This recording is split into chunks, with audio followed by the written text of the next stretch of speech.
All right, I'm going live for real with the Did I ever talk about the food falling on the floor? I don't know if you talked about it on Geek Nights, but we talked about it. Okay. That is the line between what we have talked about publicly and what we have talked about is just continuing to blur to the point that I literally don't remember what we've done shows on. I blame We the only quarantine. talk through this microphone, so it's like, was the thing on or was it not? It's like, yep. Right. I don't even have the, it's still difficult to tell, like, were we just in a room or were we? Yeah. It's like, no, I saw a picture randomly of like us at a PAX, and my brain was just like, who are those people and where are they for a second? Like for a second, I didn't recognize that was literally like a panel room at PAX West. I think we'll get back to normal after like a year of being back in the real world. Anyway, let me get started. Put the metadata. I tested my metadata yesterday. It's still broken. Does it happen if you've got a laptop? Chance it might work if I run as administrator. I'm going to test it, but I don't want to do that. So I won't do that long term. But all right. It's Wednesday, April 28th, 2021. I'm Rim. I'm Scott. And this is Geek Nights. Tonight we are reviewing the anime, The Great Pretender. So the other night, we did a Geek Nights and didn't really feel like cooking, and Geek Nights took us a little, we went long. I usually don't cook if there's a Geek Nights, right? Yep. On the night, so there's no Geek Nights. But the show went a little long, so it was a little later, and we didn't really feel like cooking, so we were like, why don't we just order a pizza? So I dicked around for like a half hour, ordered a pizza, assuming, it'll be here in about an hour. I can live with that and go about our business. It was delayed, I'm guessing. So an hour goes by, and I think, all right, the pizza should be here soon. Then another 25 minutes goes by, and I think, and I go to the Grubhub website. 1 hour I call. I'm like, well, this pizza said, the pizza place we order from usually says 60 to 70 minutes. It takes them a while. It happens. So, and I'm not gonna pressure them or be weird about it. No. I'm just like, just the other day, there's a place, the Arepa place, we can get brunch from there. Ooh. But you can't order the brunch until like 11 or 12, and then it takes a while, right? So it's kind of annoying. Like you can wake up and order from the diner immediately and get pancakes right away or bagels right away, but you can't get Arepa brunch right away. It has to be like an early afternoon thing. So even knowing that, I was like, okay, I'm fine with that, right? We'll just, we woke up late. I'm like, okay, we'll wake up late. Let's just order the Arepa brunch and wait an hour. Yeah. And I ordered it. And then like an hour later, it still wasn't there. So I'm like, I called them, and my call was just like, hey, I ordered this an hour ago. I just want to check and make sure you're all good. Make it in? Yeah, we're all good. And then 10, 15 minutes later, it showed up. All right. So at this point, it's about 9 o'clock at night because, we ordered a little late. So whatever. That's not that late at dinner for a New Yorker, but it's getting there. Pizza at 9 and it will show up, right? Yep. So and I roll over to my computer and I just open it, I come back to it and I open the tab where I'd ordered it, and Grubhub has that little status, and it says, your order has been canceled. Uh-oh. The pizza place just had a problem and shut down. It wasn't baking pizzas. I happened to have my phone on Do Not Disturb because I didn't want it to be buzzing during Geek Nights, and I didn't uncheck that. Usually I'm sitting at my computer fucking around, and I would have noticed. So this comedy of errors happens. Now it's like 9:20. I'm so hungry, I feel like I'm going to pass out. We don't have anything to cook, and it's too late to order most of the kinds of food we would order. You can order another pizza. It'll just take another while. Yeah, but a lot of the pizza places during COVID, they stopped taking orders around 9:30. Oh, I don't know. I didn't hear. That's just in our neighborhood for some reason. Not all of them, but the shitty places will deliver later. So I sorted by what will get us food quickest, and I skipped past all the fast food crap. And you know what was right there saying 30 minutes, we'll have your food? Chinese food? La Casa Enrique. Oh, okay. The Michelin star place that we can't go to because there's always a multi-hour wait and they won't take reservations. They have delivery now. So we ordered some tacos. They came in How much did it cost? Cost $14, so about $7 a taco. So it was pricey. But you know what? Those tacos showed up in 25 minutes and saved me. Yeah, all right. Yeah, there was also the time where I ordered bagel and accidentally didn't click delivery, and it was pickup, and I realized way later I had to leave the house and go pick up the bagels in an emergency. And there was also a time where bagels didn't show up, and I had to go to the place because when I called them on the phone, it went to their voicemail box. Yep. There was also the time at PAX where I was skeptical, but you were like, let's order delivery breakfast, and it showed up, and it was fine. Of course. I just didn't expect that to work outside of New York City, let alone in like the weird convention center part of a town. Yeah. So today I went to get my second shotty. Oh, mine's this weekend. Yeah, I did this morning. And since the weather is so nice, it's not. It could be warmer. It could be warmer, but Yeah. it's warm enough. It's warm enough. I had to wear a light jacket on the way there because it was still early. But on the way back, I just put that light jacket in the city bike basket. Right. Ah, the City Bike. I just re-signed up for City Bike. I had it for a while, way back when it first started. Well, let's talk about this, right? So, City Bike is still, just fine. There was no issue with that. Yeah. The issue was that I have City Bike for free from my work. They give me a code, and I go to the website with the code, and it renews my annual subscription on it for $0, right? With the code. Not bad. I suppose if I gave the code out and it was used too much, they would be trouble. But no one's done that. So I checked the website, and I haven't used it in a long time, obviously, but I renewed it in August 2020, so it should still be active. It's an annual dealie. Makes sense. So I go out there, and I'm first before I even get to the dock, I'm opening the City Bike app because I haven't opened it in a while. Oh yeah, and it's gone. You gotta have like the Lyft app or whatever. So there is a City Bike app, but yeah, you're exactly right. I had to make all I wanted to do was because I assumed I was just going to use my key, get the bike, and go. But before I left, I wanted to know where the closest dock, City Bike dock, to my dock tour was. So I knew where I was going. Was I going to go on 53rd, 51st, which street I was going to go down. And I had to make the Lyft account, and then I had to do all this stuff. And I'm standing next to the City Bike dock doing all this shit on the phone I didn't realize I had to do with the accounts, right? But eventually it worked.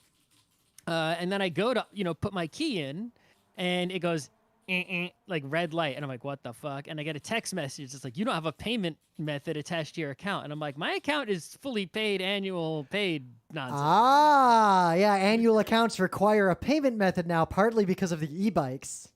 Well, that's true. But I had Apple Pay. When I did all that account stuff in advance, I did Apple Pay. So it had a payment information. I'm an Apple Pay information. So eventually I'm just like, well, I have to I can't just stay here and figure this out, right? So I use the app to try to unlock the bike, which, I use the QR code where you take a picture of the QR code on the bike and it unlocks. It totally worked. And then when I got to the end of the ride, it fucking charged me money because my annual account was not somehow transferred. So while I'm waiting at the doctor in the 15-minute waiting period after getting the shot, I send an email to City Bike, and I'm like, I have an annual thing. You just charged me money, and I'm probably going to get charged money on the way home. I want that money back, and I want you to reinstate the annualness of my account. That's a pain. Yeah, sort that shit out. And then, of course, I paid money for a City Bike ride home. What was interesting, though, the e-bikes, almost every City Bike I saw, actually, whether other people were riding it or whether it was in a dock, were the E variety. I'd say about half of the bikes on the dock outside of our apartment are e-bikes on any given day. I think I saw very few people riding the non-E ones. I've seen anecdotal reporting, like articles talking about like City Bike, like local New York City stuff, talking about how most people exclusively use the e-bikes and don't want to have the regular bike. Sure, why not? But yeah. I didn't want to pay if I get even if you have an annual plan, you still gotta pay like per minute if you have an e-bike. Yeah, if the E1 didn't cost anything extra, I would probably just be like, okay, I'll take whatever's there. So like on the way home, right, when I went back to get the bike that I left, it wasn't there. The dock had only e-bikes. I had to walk to a different Manhattan dock to find an e-bike. But yeah, I still had to pay, because the freaking thing didn't recognize my account. So they better fix that shit. Yeah, it's funny because I was like, I should re-sign up for City Bike because I know they changed all the crap. So I signed up for it again. And despite the fact that I closed my old account, like completely, like in 2014. So I made a new account because I tried to log into my old account and it clearly didn't work. Like I wonder if I could reset it up. So I just made a brand new account and it just seemed normal. And then a couple days later, I got an email that was like, "Oh yeah, we found your old account. We linked them up, and like all my old shit is now in there, so I can see the." When I tried to do it, it's like do you have an account? I said I already have an account because I thought I did. I didn't realize this whole Lyft account thing was happening. Yep. So I said yes, I already have an account, and I typed in my email address, and they emailed me and were like, "No, you don't have an account." I'm like, "Okay, fine, make new account," and I made new account.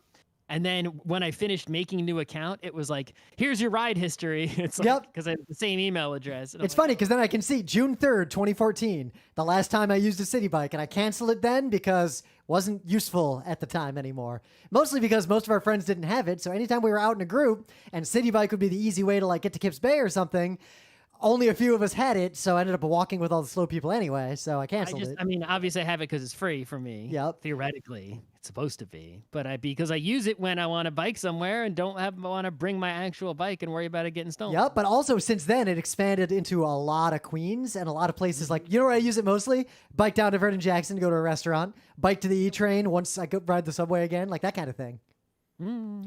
So yeah, we'll see how we do after our shots. I wonder. I'll be curious to see if you have any second shot side effects. Nah, I've had the first shot, my left arm hurt. The second shot, at least so far, it's been how many hours now? 11, like 6 hours. I feel better than I did after the first shot. Nah.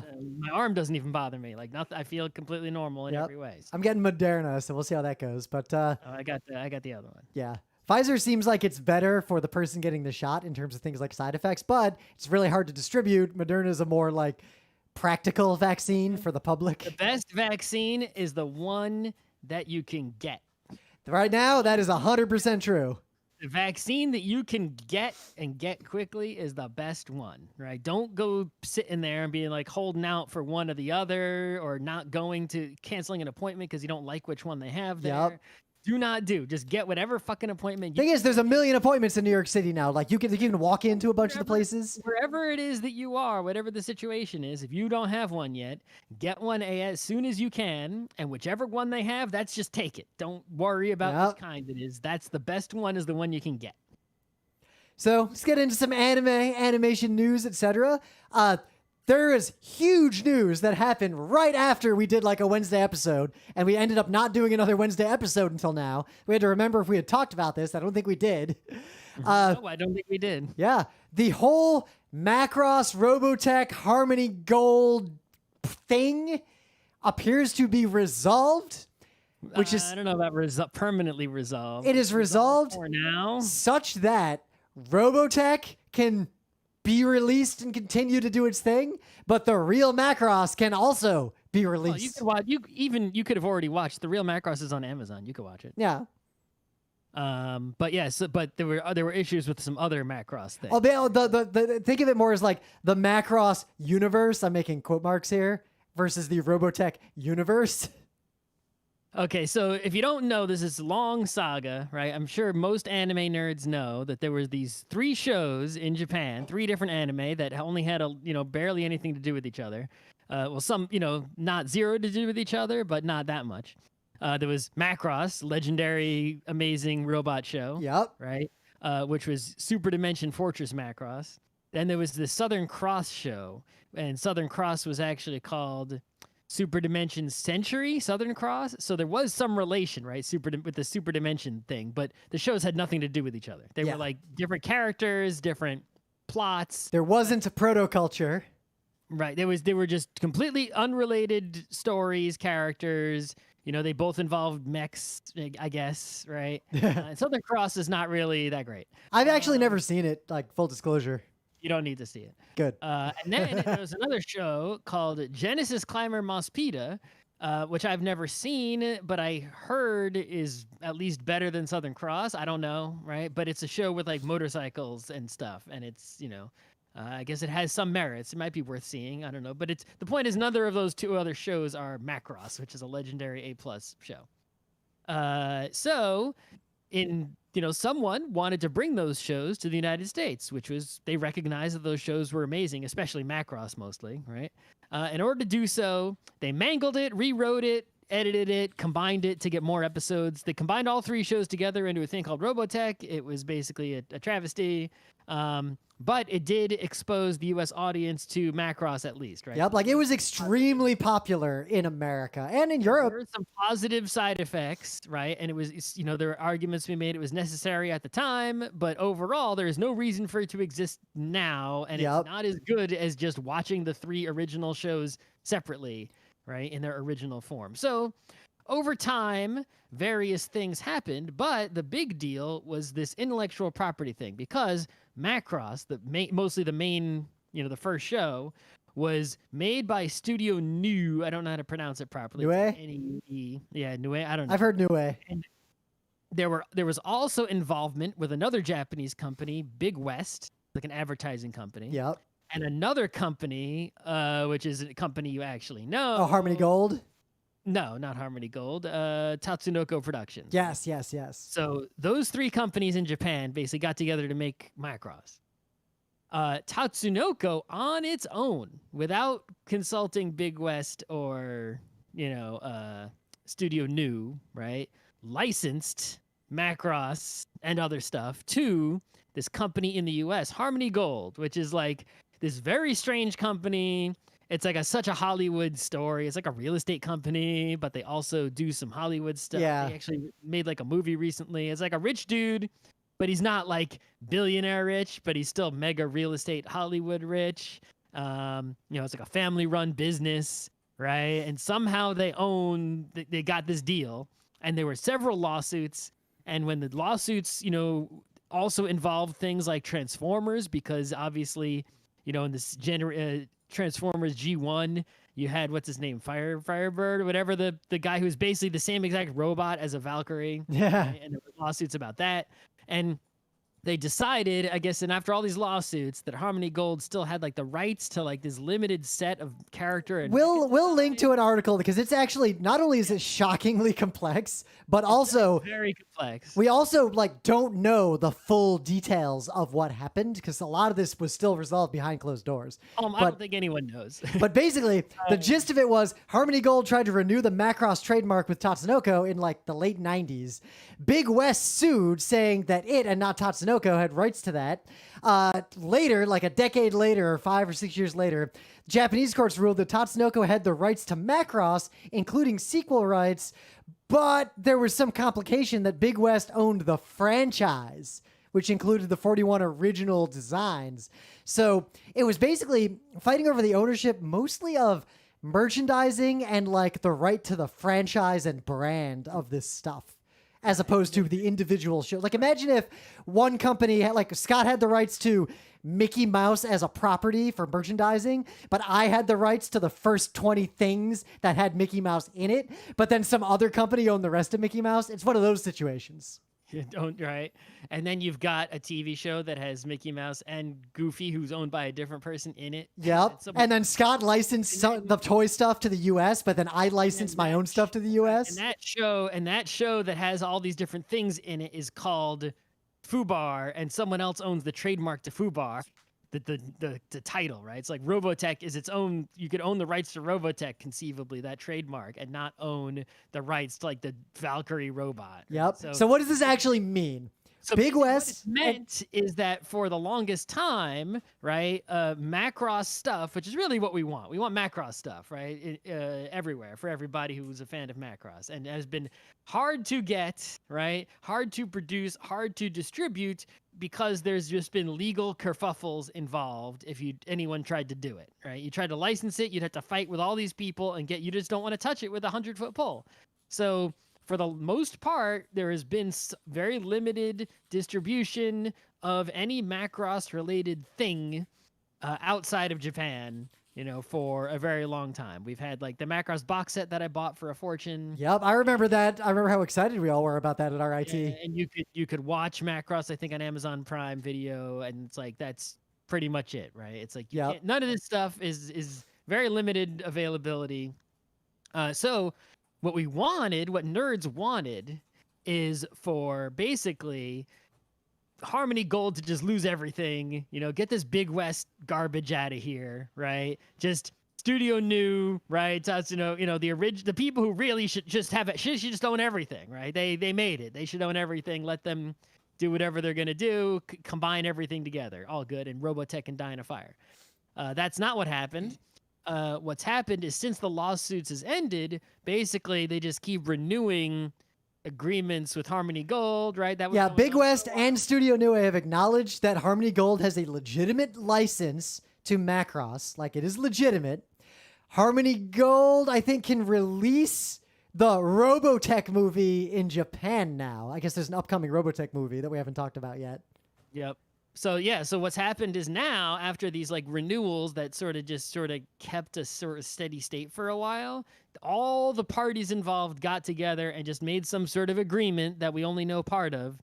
And it's a good news, bad news, right? The good news is that now the doors are unlocked. All these people are going to cooperate with each other under some contract terms. And as long as those terms aren't broken, they won't sue each other. They will allow for the immediate international distribution of, quote, most Macross television sequels and films. Right. So all the Macross stuff that we haven't been able to get is now just going to be let out, hopefully, over time. You know, they've already made websites and stuff for some things. We're going to get Macross stuff. Big West and Harmony Gold have also agreed formally to, quote, cooperate on international distribution of any future Macross and Robotech projects post-2021. Right. So the bad news is that the bad companies are still they still got their hand in the pot, right? We were thinking that we'd just wait for their rights to expire, right? Why are you doing this, right? Just get them out of there. But, so good news, bad news, but still huge news either way. Yep. So in some other news, that's also pretty big, WarnerMedia, basically Adult Swim, HBO Max animation, like a whole bunch of crap is basically all going to be under one division now with one person as the programming head for it. It basically, like, you can read this article, but it's going to basically make a large, powerful, and well-funded studio and distribution network to make adult animation. Yeah, because, previously you had situations, you had like Cartoon Network Studios, Adult Swim, you had all these like different divisions, right? Which are like little animation companies producing, each one was producing like different stuff, right? It's like, you're if you looked at like just Cartoon Network, right? The Powerpuff Girls or whatever, I don't even know what cartoons they got now. Yeah. You go back to how old I am, right? Your Powerpuff Girls and your Dexter's Labs were made over here, right? And then what was on Adult Swim back in the day, your Sea Labs, I guess, and all your Birdmans, right? Those were made over there, right? Yep. Space Ghosts were made over there. Now remember, this includes the entity. People were talking about HBO Max because they picked up the Adventure Time stuff. They are the most credible place for Venture Brothers to land if it continues.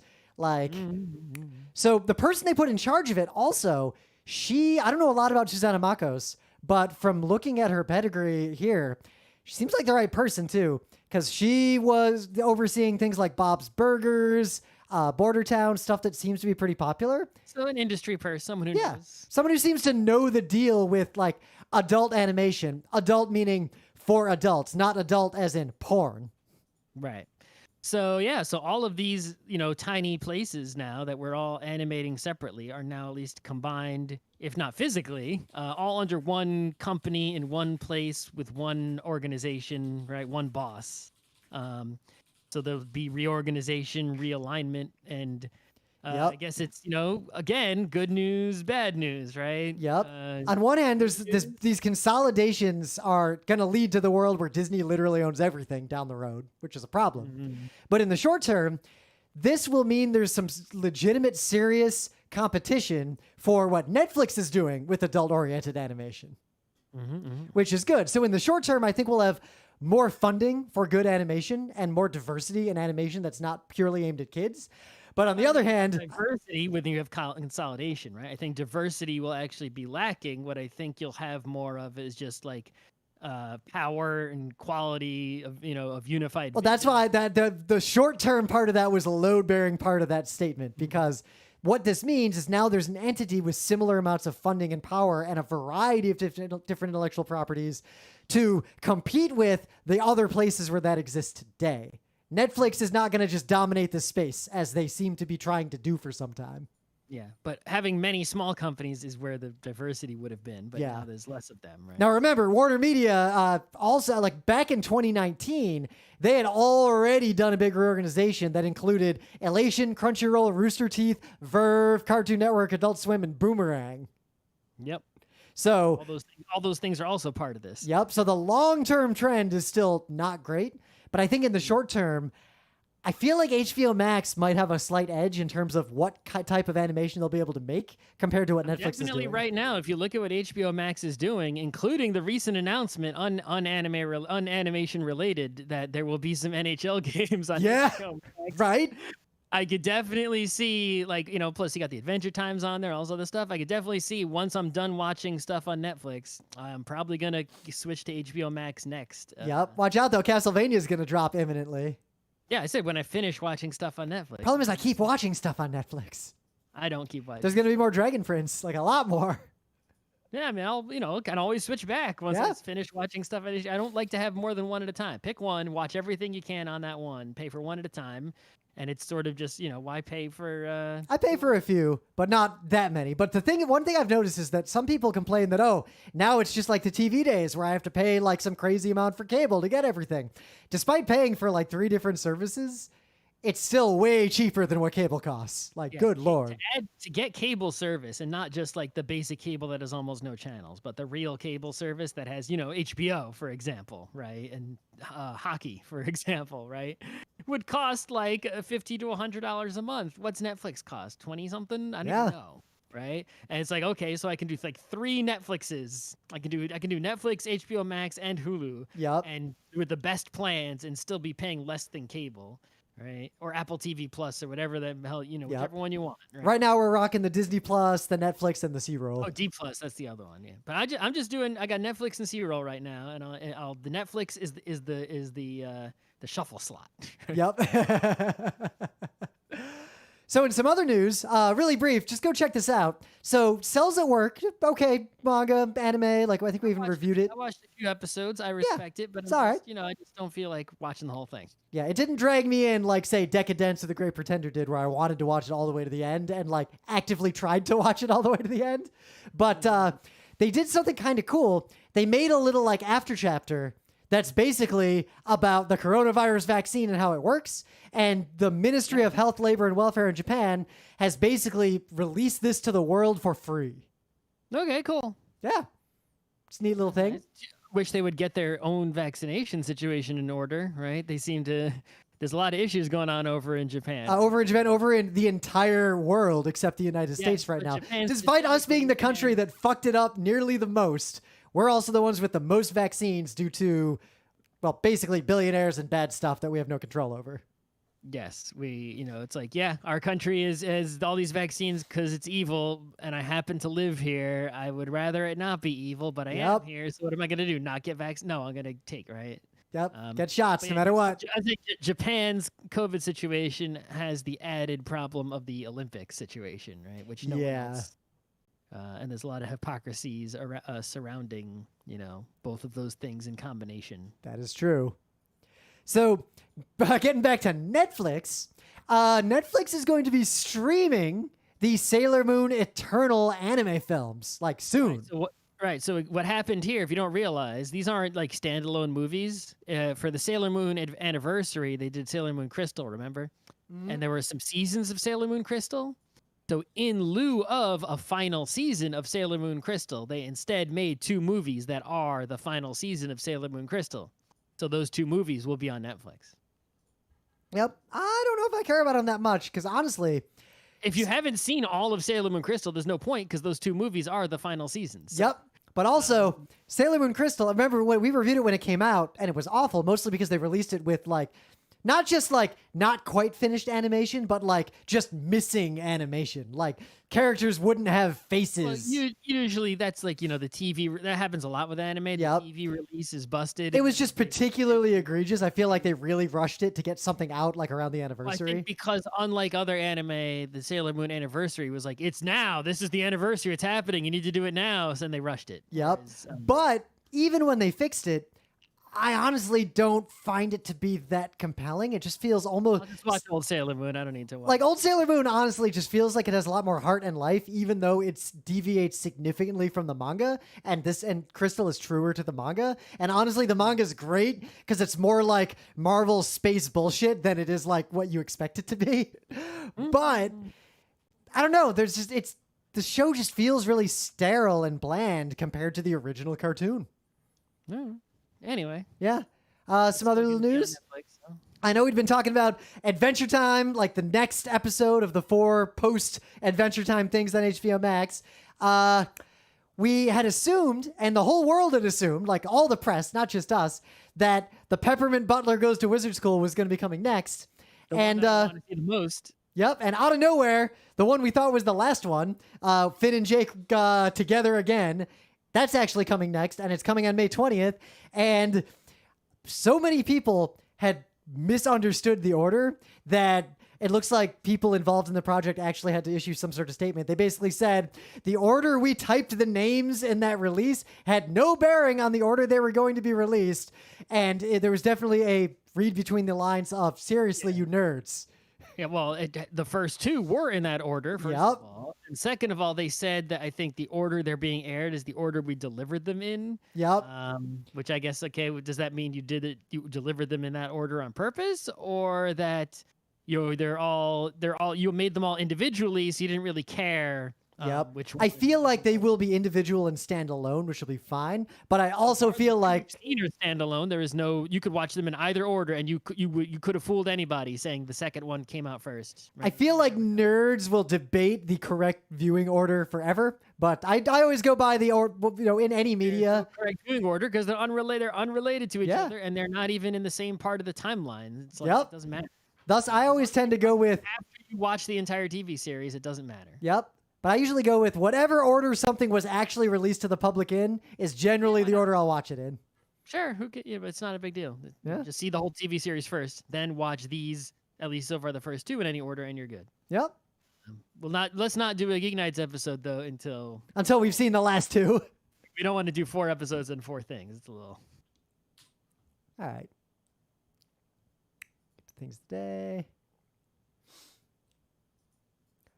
But anyway, things of the day. This made the rounds before. Like, it makes the rounds every year or 2, like around the Oscars. But if you've never seen what it looks like to actually make a live stream or television event or anything, like not a sport, but something more complex than a sport, or even more complex. Sports are complex, but they're complex in this different way. They can make the sports tend to have a pipeline that is very repeatable compared to an event like the Oscars, where it only happens once a year. So there's the pipeline for that only gets dusted off once a year.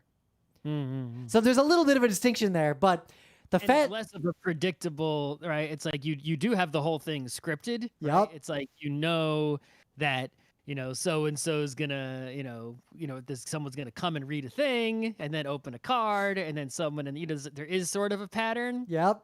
But it's they got sometimes performances. Yep. And special presentations, and then you got someone trips, someone goes long. There's commercial breaks. The ratings for the Oscars this year, I think I read, were like super low, relatively speaking. Like people are. I could see that. Which is good, but it still has high ratings, But also, you watch a sport, in general, like watching the NHL, they have low-key fuck-ups in their streams and their television broadcasts pretty much all the time, because it doesn't matter that much. But imagine if there was only one hockey game a year, and they messed that up. So what this is a video from actually a longer time ago than you might think. You can figure out the date based on what actors are shown. But this is what it looked like behind the scenes to actually make this live stream happen. And the thing I want to point out is that the technology is different now, and a lot of this is easier, but the process of what they're doing, why and how, is basically unchanged to this day.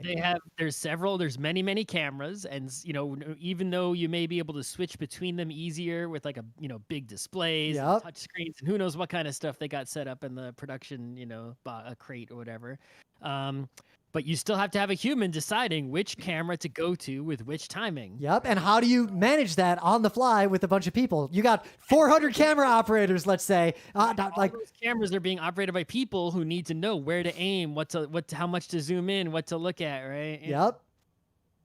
And this is just a video showing exactly how they do it. And literally, it's not that different today. They don't do the snap thing anymore. Often the person making those calls will be actively just using the dashboard or telling someone else to use the dashboard. But otherwise, it's pretty much the same, at least from what I've seen. Mm-hmm. So what do you got? So a listener in our Discord, where you should come and to submit things of the day, why not, right? Yeah. Informed me that the great Keiichi Arawi, who is known for creating Nichijou, City, Helvetica Standard, right, has a YouTube channel, and on that YouTube channel, they made this little animation. This animation which requires no knowledge of the Japanese language to understand. Yep. And it is an excellent little animation worth the few minutes it takes to watch. And there are other things on the YouTube channel as well, but I mostly want to highlight this one video, which is really fun. This video is great. And very much in the Keiichi Arawi style, if you appreciate that style. If you It gave me this desperate urge to go watch Nichijou again, but I'm actually not sure where I can watch it right now. That's a good question. I could watch some Nichijou. I don't think it's on Crunchyroll. It's got to be somewhere. Yeah, I'll figure that out later. Sure. But yeah, check out this YouTube channel. Thank you to our only listener, J-Vance. I guess you've seen this thing of the day already, so you only get one thing of the day this episode. That's a shame. And I got a little mini thing I'll just link to. If any of you were at ConnectiCon 2009, it was a pretty interesting ConnectiCon, a convention in Hartford, Connecticut, because the previous year we'd gone to this con and we kind of crapped on it for not being that well run. And the con did what most fan cons do. They said, put up or shut up. If you want it to be better, volunteer. Like, we need help. And we, being weirdos, were like, all right, give us a panel room. And they said no. And then we kept it. Then we eventually tricked them into giving us a panel room. So there's this con. We were like, let us run your panels. And instead they gave us one room. Well, first we said, let us take over your whole panels department. And they were like, no. And then we're like, fine, give us one panel room. And they said no. But then they came back to us because they didn't have enough content and they gave us a panel room. And that led to us running all the content on that floor of that con for like 9 years after that. But right. The funniest thing was that year at the con, our panel room, the one that me and Scott ran with our friends, had more content in it than literally every other room in the convention combined. Right. If you looked at these schedules for the other panel rooms, it's like they had a panel and then like a huge gap in the schedule that was as big as a panel, right? Like there'd be like an hour panel and then an hour gap or an hour 90-minute gap and then another panel, right? And they were set many rooms, and those rooms had like 2 or 3 events a day. And you see, when you looked at the schedule, there was then panel 5, which was our panel room. That was just, we didn't put gaps at all. We just blocked it solid. Yep. We were like, there's a hole, fill it with something. We just got as much panels as we could. And so people showed up at the con and they opened the big like con book and there's just like this really sparse schedule. And then right in the middle, panel room 5 was like packed from 8 a.m. to midnight for every single day with just like great sounding panels. And I got to say, that was a nightmare. That was more work than I've ever done in a weekend in my entire life to make that happen. But it was fun. So if you want to look, I found that schedule that we put together. Like, I found the Google Doc randomly when I was looking for something unrelated. Okay. In the meta moment. We are on the internet in every possible place, most places that you can imagine on the internet that we would be. We are there. Whether we already mentioned your Discords, right? We got your good old web forum. Our podcast, I don't know where you're listening to it now, but it's available on Spotify, Apple, even Amazon Music, Amazon Podcast. Who the hell uses that? Yep. Google Podcast. It's on freaking everything. It's on Rim's even got a Patreon. You shouldn't give money though. We have a number of t-shirts and also some other things on Amazon if you look for the GeekNights brand. You don't need those either. There's more stuff coming with our much better logos. If for some reason you're hearing this for some reason enjoy it and want more, think about what websites you like to use and look for GeekNights there. We even have a subreddit that's nobody's in. People joke about asking us for an OnlyFans, but no one has seriously asked us for one. Right, we're not on OnlyFans yet. But we're you can go on OnlyFans. You don't have to make porn. You can just have it. Yeah. If you want to. No one's making you get naked. Stay tuned. Our Discord. It's like, and I don't even mind getting naked if you really want to see. I mean, the reason I wear clothes is mostly because is courtesy to others. I'm like, you don't want to see this, right? Yep. But also self-protection. The only reason I wear pants, other than the law, is avoiding sunburns. Oh, that's a good point. But otherwise, in our Discord, once the Discord stage feature lets us at least show a slide or some video, we're probably going to start also streaming the show live in the Discord, which I think could be possibly much more interactive than what we do with the stream now. So stay tuned on that. We're kind of waiting because it's a pain. We keep to stream to YouTube and that because we can't do video on that. So TBD on how to get that all going. Well, I think what we could do is I don't know, we'll figure it out. Yeah, I sketched out a pipeline that would work. It's a little bit annoying and complicated, though. That's the problem compared to what we do now, which we've kind of got a rhythm going. Well, anyway, otherwise, let's just get right into it because The Great Pretender, it's not an A anime. This is not Cowboy Bebop. Like, do not get us wrong at all. But it's one of the rare anime that in recent history, I watched the first bit and I felt compelled to watch it all the way to the end. I think this and Decadence are some of the only... I did watch it all the way to the end. I wasn't like super compelled to watch it all the way to the end because it wasn't like one sitting where like, no, I'm not going to. No, we pointedly were like one episode a night, maybe two if there's a big like interesting cliffhanger. I didn't have to like, it's like, I didn't have to contain, on the one hand, I didn't have to control myself and like force myself to stop, right? Yep. But on the other hand, when the next day came around, I immediately went to the next episodes. Right? That's the sign of like a B+ anime, like Scrap Princess. So like, I want to watch the next episode, but watching like Evangelion, I am compelled to watch the next episode. Right, like it's hard to just turn it off. I have to be like, no, I gotta go to bed. I remember that weekend at RIT, we pulled out Cowboy Bebop to show someone who'd never seen it, the first 4 episodes. And then instead of just going about our weekend, we watched the rest of it like that night and the next morning. So The Great Pretender is an anime on Netflix, and it's broken up into 2 seasons, and each season... I don't know, I got some stuff going on. Uh-oh, you burping? Yeah. A little Rick Sanchez going on there? Each season is broken up into cases of varying lengths. There's 4 cases in total. So season 1 is 3 cases. The first case is longer. The second and third cases are shorter. Yep. Season 2 is just case 4. So there's 4 segments of the story with some time gaps in between of some sorts. Then what it really ends up being is the first season, these 3 arcs like set up all the characters. It's over. There is no more Great Pretender. And that's something I appreciate. I really like shows that were made knowing how they're going to end, or at least in the case of like Paranoia Agent, it was going to end after that many episodes, regardless if they knew how it was going to end. So I can watch it as a unit and not think about, was season 9 with the Hokage arc or whatever. Like I can't deal with shows like that anymore.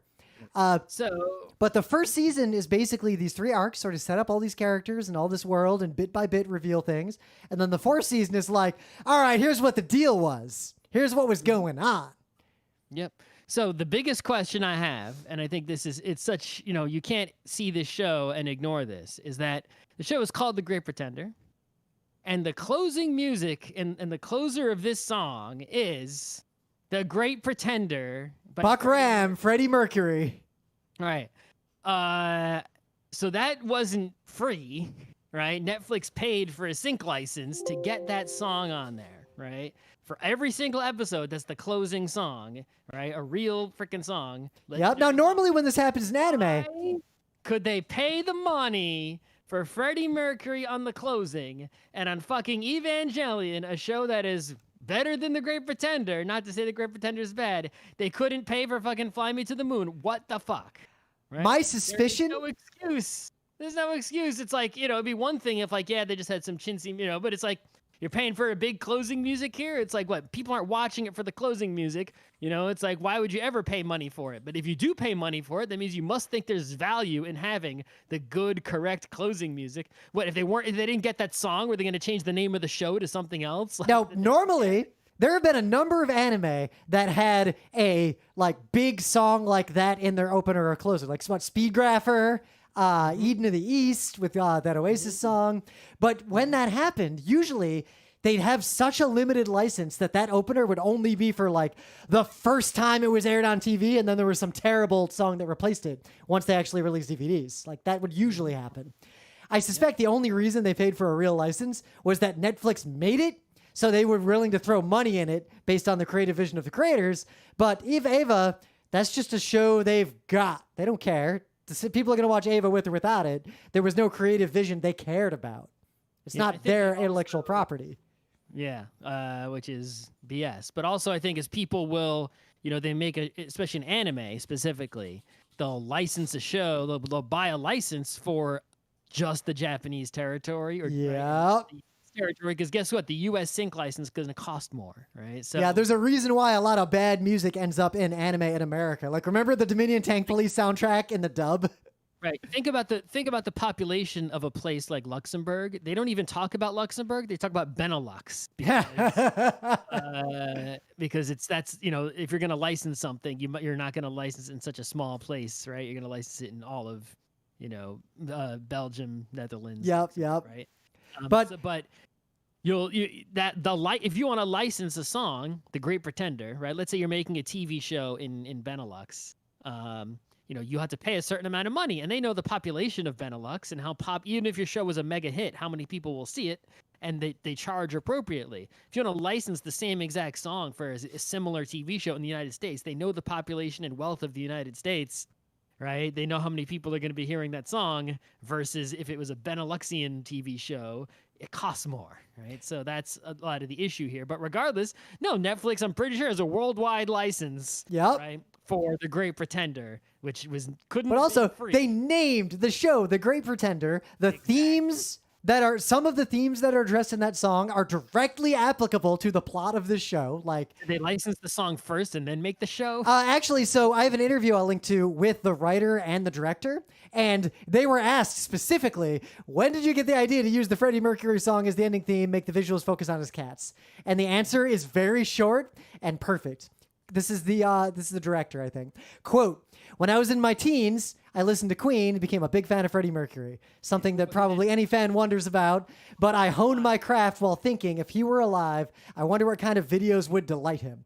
Also, I loved the music video of the song, The Great Pretender, so I made an homage to it." Okay. But also, like, he doesn't address this in the interview, but if you watch the show to the end, it's very clear that the lyrics to that song are directly relevant to the overall, for real plot of the show. All right, so the plot of the show. Plot of the show is pretty good. If you've ever seen the movie The Sting, go watch The Sting right the fuck now. Isn't it what, Robert Redford, right? Yeah, Robert Redford. Yeah. Okay. Yeah. Amazing. Amazing. When we lived in Beacon, you discovered that I had never actually seen it, and you made me watch it. Like, I remember you like movie. No, you literally were like, "We're watching it tonight," and we watched it, and the whole time you're like, "This is a Rim movie. This is a Rim movie." This is the most grimmest movie. The Sting is a movie about con men, right? They trick basically this rich, they're con men doing good, right? They're conning this rich evil guy, but they basically set up, spoilers, right? An entire bookies, right? And they fill it with actors who are all pretending to bet on horses. And like, how Penn and Teller, their magic relies on someone going through such a ridiculous effort that no one would believe they would do it. It's a con job like that. Right. So they set up an entire fake bookies for horse betting, off-track betting, OTB. They're not near the horses because then obviously the whole thing wouldn't work. And they run something called the wire scam. Yeah, TV didn't exist yet, so obviously, right? So it allows this scam to exist at the time in the movie, at least.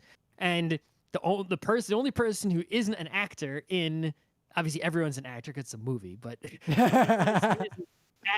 a con man or a con artist is this one rich dude, and they fool him into betting on these horses, and that make him think he's winning a lot of money, and then they get him to bet the farm on this other horse, and it loses, and they keep all his money, and they basically scam this rich dude. So like, the movie's the but the point is the scam, the kind of scam they run in that movie, and also the vibe around the why of the scam is very The Great Pretender is clearly riffing on this directly. In fact, the writer said, why he made this movie, "I always liked films about con games like The Sting."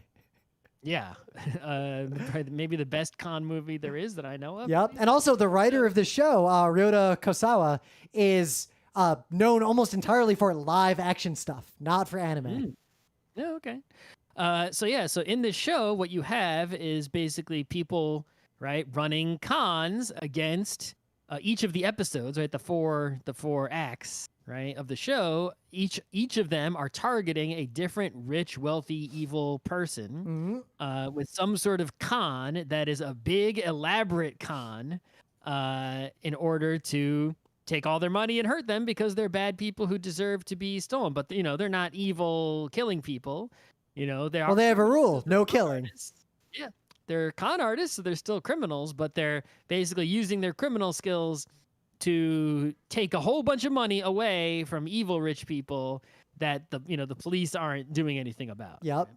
But also they do it 4 times. But and not to spoil anything. I guess we'll talk a little bit toward the end of this, just about the very end of the show, because I think there's some things we both want to say about it that will be spoilers, and I think you should just watch the show. It's one of the better anime to come out in a long time.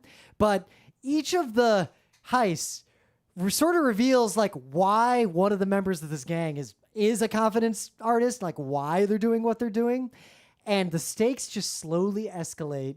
And the consequences slowly escalate, and the ramifications slowly escalate. And then at the end, it all sort of comes together, and you find out the original why. But the fun part is that the scams, the show takes great lengths to make them as plausible as they can be. It has a little artistic license for just its anime, but the very beginning, it starts with this just kid in Japan running some low-rent con job. But it's a 100% legit con you could literally do for real today, and it would probably work.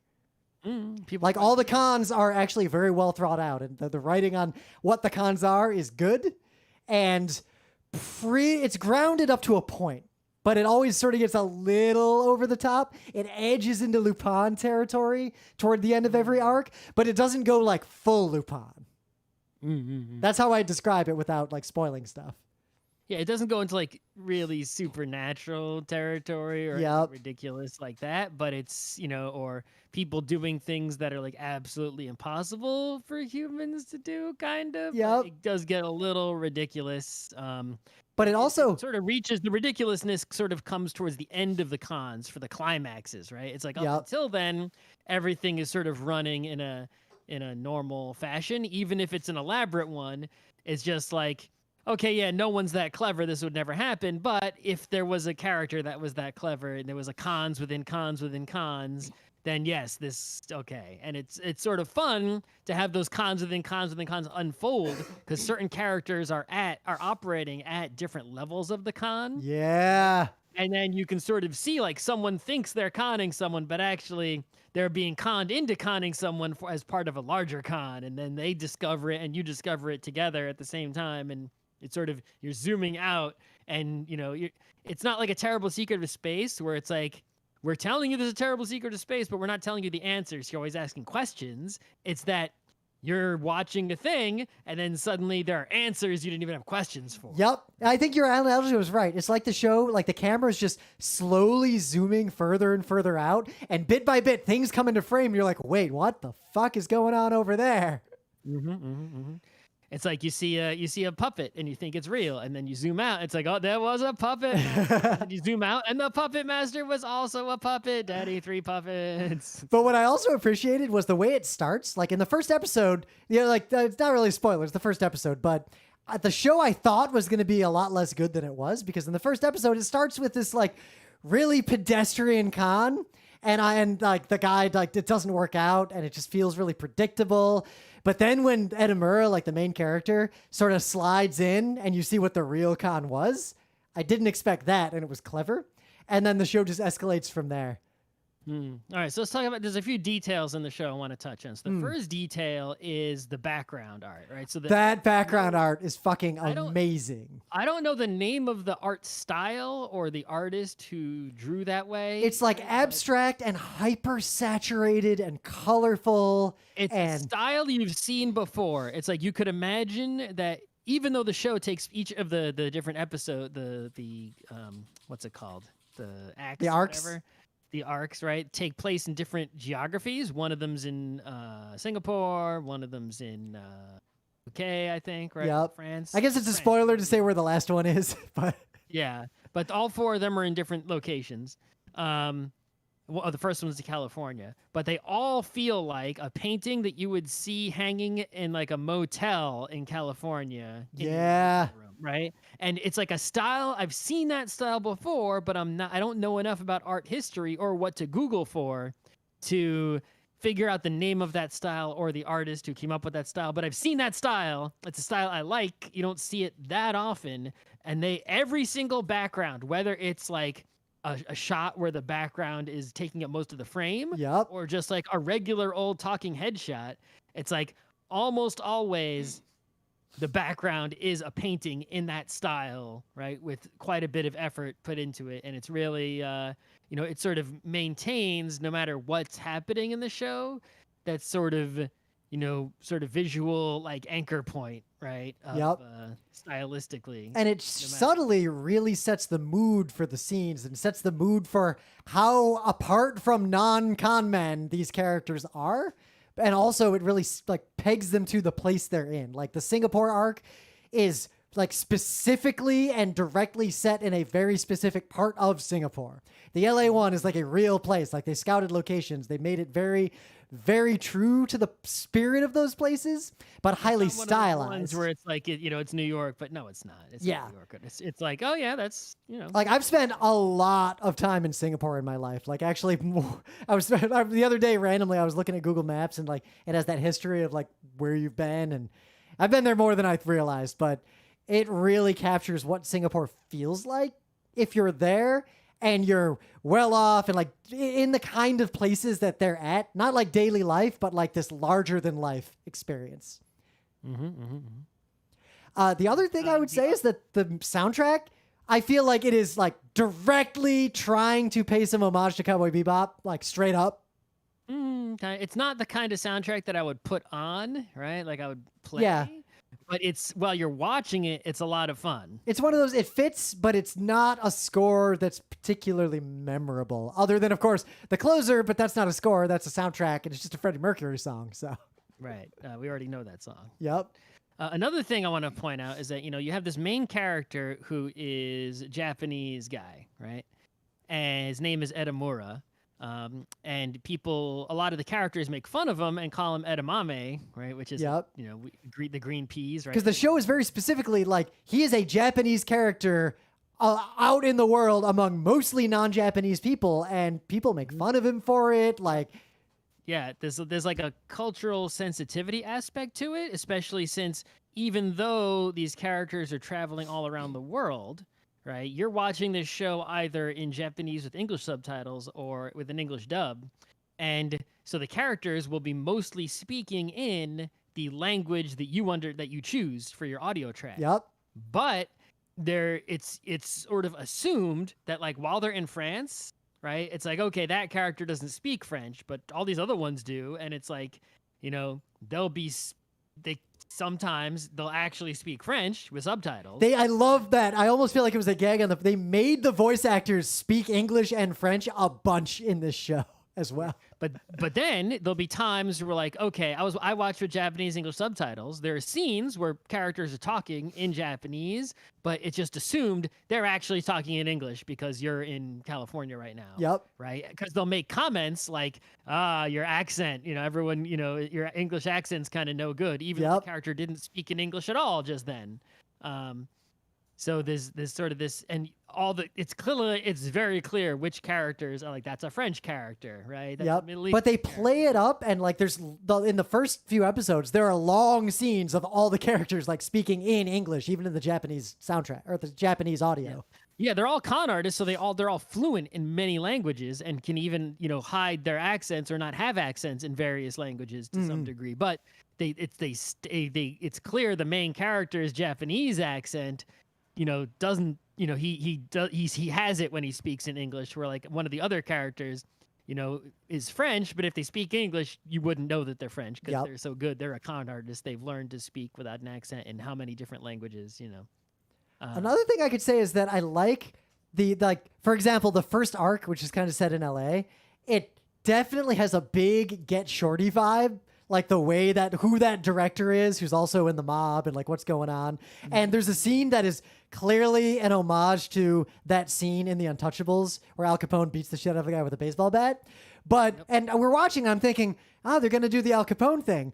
But the director guy, who is the mob boss guy, is such a basic piece of shit that he basically is like, I'm doing the Capone thing, and then he does the Capone thing. Like it's almost like he's almost.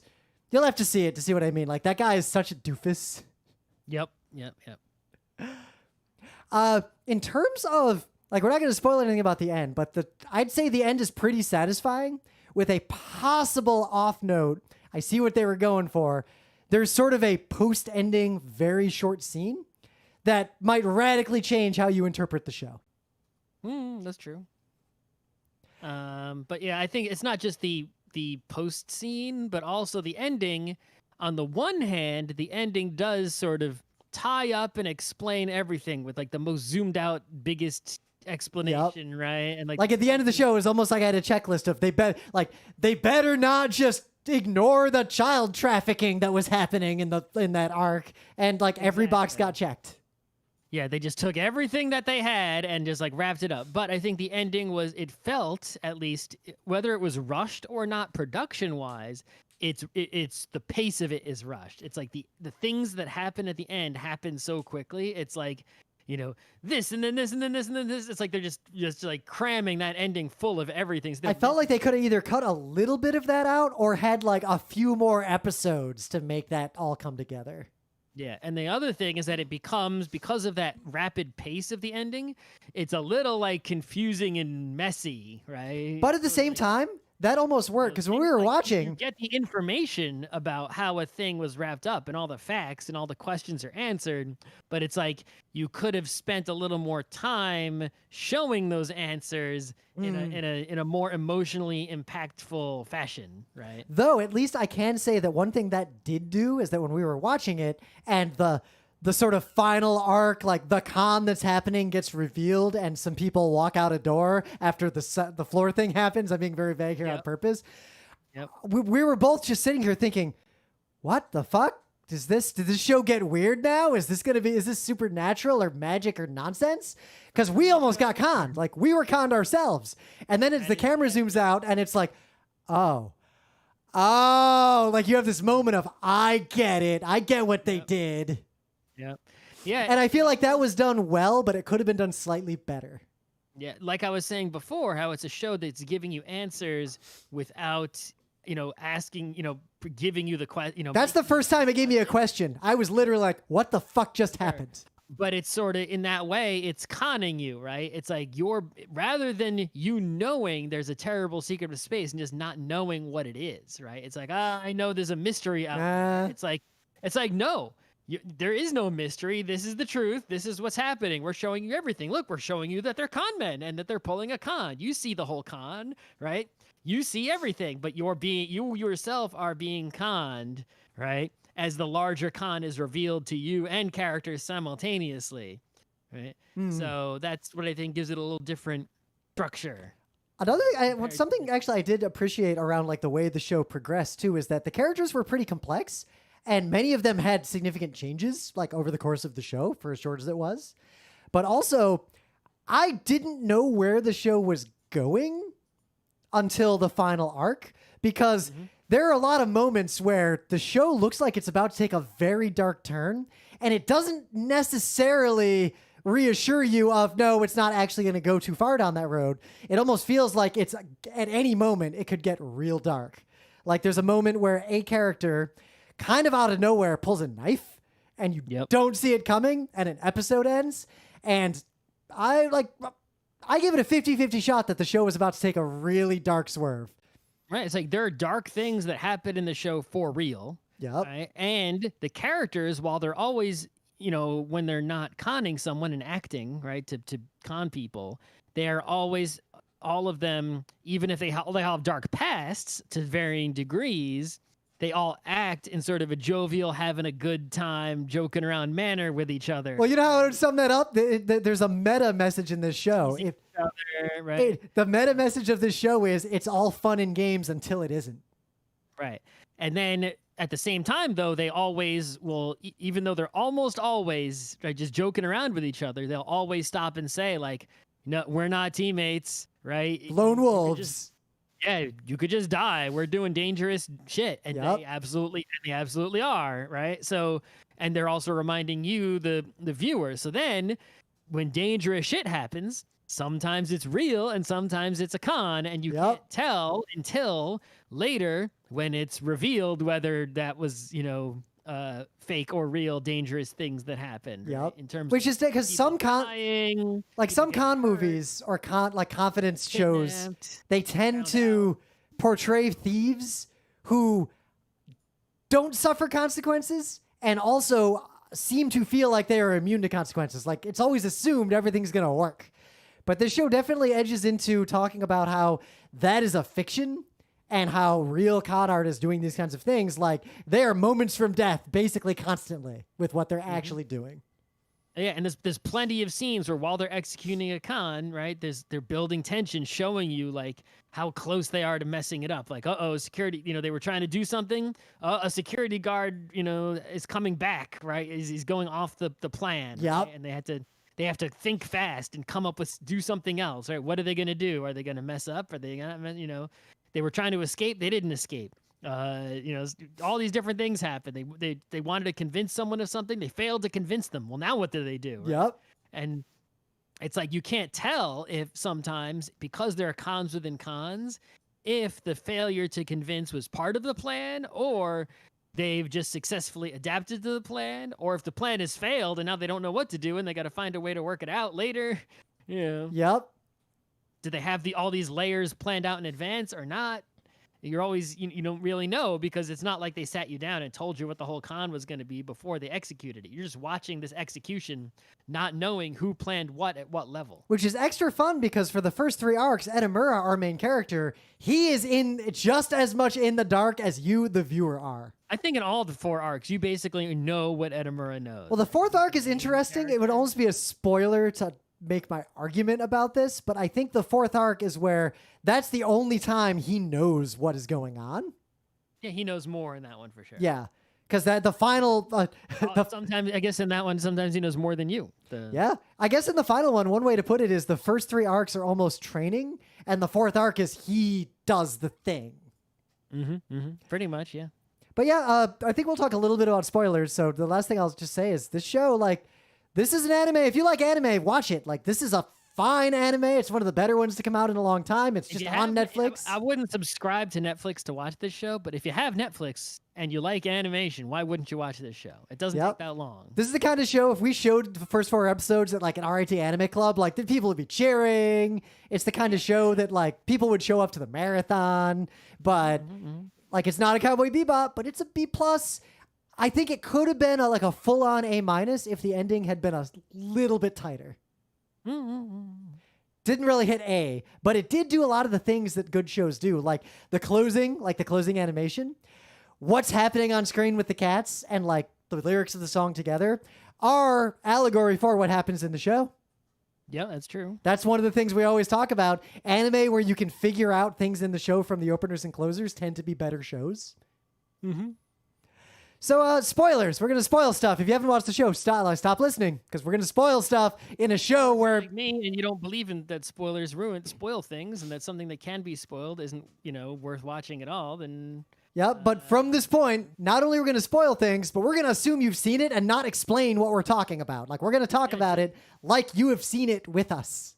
Just out of common courtesy, we're just letting you know. Yep. Your choice. Last chance, spoilers. My favorite thing at the end, like, of all the things that happened in the end, I think the part I enjoyed the most, I was very happy that his wife was 100% in on it the whole time. That would have felt like a sour note if he had been hiding this life from her. The fact that she knew and approved of it and was basically just like trying to set her son up to like survive and deal with it. Yeah, I just thought that was cool. Well, she didn't want to. The thing is, like, she didn't tell her son because he told her not to, right? Yep. She would just, but like, she didn't, hate the dad, even though, supposedly. I always got an undercurrent that she liked what he was doing and was probably even involved in some things when she was younger, and then they might have changed that because they had Edamura. Who knows? But they don't go into so much detail on that. But the way they reveal that, all those scenes, I think, were just very emotional and touching.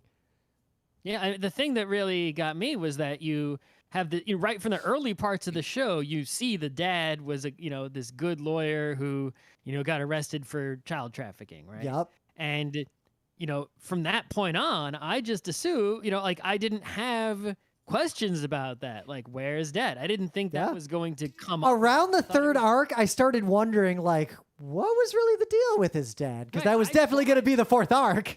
Well, because I saw, but I basically, from arc 1, 2, and most of 3, I was just like, dad's in jail. I had no questions about dad. He was just a bad guy. That's what happened. I did not think for 1 second the dad was like a part of the plot of the show. I thought it was just like he was part of the OG gang. Right. It's just like that's the backstory of Edamura. His dad was a guy who went to jail. The end, right. I didn't question where's dad now. She's in a jail, right? It's like And the show, it did that thing I love where an episode just starts, or like a long scene just starts in the past, and you see like a history when you see the original gang, and then it's the moment when she was like, all right, let's do one more score. That is the same as saying, I'm going in for a closer look.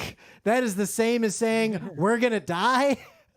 Yep. Like, that's old cliche of like, okay, we've done all these, we've climbed 10 mountains. It's like, all right, guys. One more and then we're retiring. Right, exactly. This is my last day before retirement. It's like, well, you're going to die on this day, aren't you? Yeah, but it did also bring up this interesting meta point about how everyone other than her had a reason, like a life and a reason to do cons, like to support that life in some way. Except her, she was the one who was conning because she loved it. Like that was the con was the end and the means. She just having a good time. Yeah. Like, where other people might have had a good time as a side effect of, But they had a real life to get back to, and there were consequences for them, like that she didn't seem to care about as much. No, not at all. I feel like they tried to make the very end where, she comes back as being ambiguous. The way she reacts when she sees there's two ways to read it. Either she survived, like simply, or she orchestrated that on purpose to get Laurent out of that life so she could keep criming without him, like, having a problem. Or, there's also it's or she got lucky and she realized everything worked out. It's like, okay, if she's still alive, is she A, because they sort of made it ambiguous, right? Does she A, still not remember anything? Yeah. Which she really doesn't remember anything. That's a possibility. B, she's a con artist. She's pretending not to remember anything. Yep. Right? And if she's pretending, then was that just she survived and that's how she survived? Or did she plan this thing failing all along? Was she the mastermind of freeing Laurent from this life and from his affection to her? And the way, like the intonation of the way she said the final line of the show when she saw that jewel, really, I think they made that ambiguous specifically on purpose. And I don't know, it's not a bad moment, but I think the show would have been fine if it didn't have that last little scene. Yeah, I think, it was really... The interpretation of the show is cleaner without that. Yeah, I think up until that point, you had all these different scenarios where people were fake dying. Right? Yep. They almost overused that. They basically gave Edamura PTSD. Yeah, they overuse quite a few things, along those lines, but especially the fake dying. And it's like, okay, you fake died, and then, okay, you did it once, and it's like, oh, you fake it, then it's like, you believe it the next time, because, like, you've already used the fake dying, right? And it's like, no, they just keep using the fake dying. Like, nobody fucking died at all. They just fake deaths, like, 100 times, and it's like, Yep. After you've done it that many times. I don't know. The guy who got his testicles crushed by that baseball bat, he might not have survived. We don't know. We don't see him again. But none of this, there are several times significant characters die and they're not really dead. It's like they just kept doing that over and over, and it's like they did it enough times that before the end of the show, like sometime in the middle of that last arc, I basically was like, well, I guess no one dies in this show, and I was right. And it's like you used it too many times. If you would have used it maybe 2 less times, you would have been better off. Like actually kill someone. Come on, right? But I guess one thing I did appreciate that's adjacent to that is that the actual cons were really simple. Like while there's all this accoutrement around it, the con was literally just a very simple, all right, now this guy is giving us the money and we're gone. It's over. Mm-hmm. I also even though the big con, right? It's like, yeah, they planned this big con, but like they clearly weren't planning the details of each thing, right? So like, especially with the art guy, it's like they weren't. It's like, you know, the fact that they accidentally sold him an expensive thing was an act, right? Not arguably Lawrence. It was implied that he might have set that up, but they don't actually reveal. Oh, that he might have just put that painting there. Yeah, I think that was heavily implied because remember he got him to stay there. Like it fits with everything else Lauren was doing the whole time. One of my favorite scenes with Lauren is when he just imagined himself murdering that triad guy.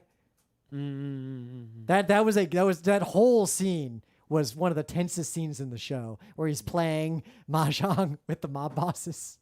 Yep. There were also, I guess, the fun, you know, one thing the show had is fun side characters, right? And the seductress and the old man are my two favorite characters in the show by far. Well, also the mechanic guy. Oh yeah, he was fun, but I don't know, the seductress and the old man together, like you could have a spin-off show of those two and it would be great. Exactly. And I would just watch they it. Were the fun side character action, and like they're there the whole time. Yep.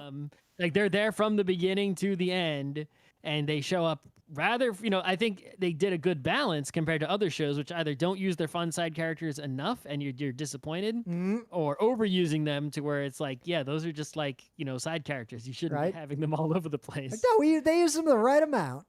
The right amount, I think, yeah, which made me like them a lot. So yeah, that was good. The bringing back of characters from the previous acts. That was the primary sour note I had from the show too. It was a little meh, right? One, because fuck them, they're bad people. The whole point was we conned them, but now they're fine because they're also con artists. Basically, they're just part of this big no honor among thieves situation. Bringing the pilot guy onto the team because you needed help flying. That sort of made sense, especially because he wasn't evil. He was just a playboy. A bad guy, right? Yeah. He did some bad things, but he wasn't like actively, aggressively bad like his shitty brother. Right, but this bringing back the villains from the first 3 arcs in the 4th arc, just for that brief moment, right, and portraying them that way was like, no, that doesn't work. You should have just been done with them. Right? Yep, just leave them be. I thought you got revenge on them. Yeah. And also, your gang is doing crime for all these other reasons. They're just like selling meth to kids. Like what? Yeah, why are you doing it, right? Those are actual criminals. They're bad guys. That's why you conned them in the first place. Yep. You just do it. For a brief moment, I had hoped that they were all actually being conned and they were going to be like abandoned on a boat or like something was going to happen to them. But no consequences for them. That just got ignored. Yeah. That was honestly my only real sour note because while the fake deaths was a little bit overdone, it sort of made sense as con artists using the tools they have that work.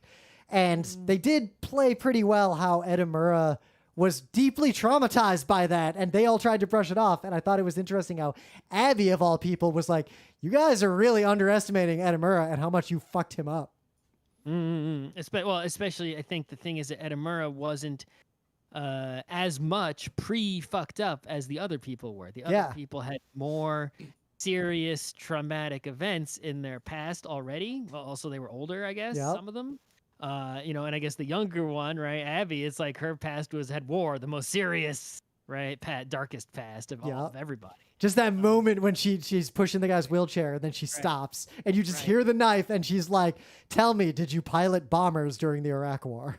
Exactly, right? But her, Edamura's past is my mom got sick and died and my dad went to jail, which is a traumatic past indeed. I don't want to downplay that at all, but compared to my family was bombed while I was a child. Or the love of my life was murdered in front of me by the triad and I had to pretend I didn't know her to survive. Exactly. That is not, you know, everyone else had more serious trauma than Edamura did. So, you know, exposing him to this hard life, right? The hard parts of con artistry was, you know, he had to deal with things suddenly like the child trafficking that was going on. Yep. The fact that it did a time skip, that it's like, all right, you're working for the mob now, and then it just fast forwards and he's just actually working for the mob. They did that well with the cigarette. There's that moment where he's faking smoking to fit in. But then it was symbolic of him, actually, That's another one of my favorite moments is just when Abby's like, you actually smoke now? Yeah. Right. It's like you're supposed to be acting, not actually, Yep. Like it almost shows like that there's a slippery slope there. It's very easy for someone, even if they're conning for all the right reasons and doing crime for all the right reasons, it's very easy to just get a little bit deeper and a little bit deeper and compromise a little more and compromise a little more. And eventually you're running the auctions for child trafficking. Right. And it's like he started out as the only, everyone else was sort of like, yeah, we don't like child trafficking, but we're doing the con, so we have to just go along with it. Where he was like, no, I want to, let's free these children right away. Right. Yep. And then he ended up being the one that got, more in with it, running the auction. But think about what that con was. Give him such deep trauma that he turns to this mob boss as a surrogate mother and joins the world of crime for real in order to run a longer con. That is fucked up, but the show very clearly is like, yes, this is fucked up. What is happening here? Yep. All right, that's enough of that. Yeah, this show, go watch it. If you got to the end here and you didn't watch it, I'd like to go watch it. It's great. All right, stop the stream.